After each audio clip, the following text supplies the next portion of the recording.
In this video, you will learn how to handle the safePICO self-fill to minimize pre-analytical errors.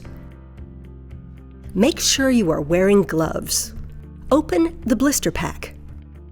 The blister pack contains a syringe with an integrated barcode label, a pre-heparinized electrolyte balance brick, a mixing ball, a needle shield device, and a vented safe tip cap. Preset the syringe to the blood volume required. Expose the needle shaft by holding the syringe barrel with one hand and pulling the needle sheath straight off with the other hand, without twisting. Immediately after you have taken the blood gas sample, gently slide the needle shield device over the exposed needle without pressing down until a click is heard. Then remove the needle and the needle shield device by holding the syringe barrel wings while twisting the needle shield device with the other hand. Place the vented safe tip cap on the luer of the syringe and twist the safe tip cap a quarter of a turn to help seal the syringe.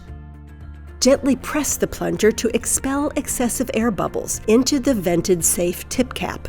This will help minimize contact with the patient's blood. After expelling air bubbles, mix the sample to dissolve the heparin. Mix the sample by inverting it several times, or mix it in an automatic mixer. The golden mixing ball helps distribute the heparin in the sample. Make sure the syringe has a patient identification label attached to it, or use the barcode scanner before you leave the patient.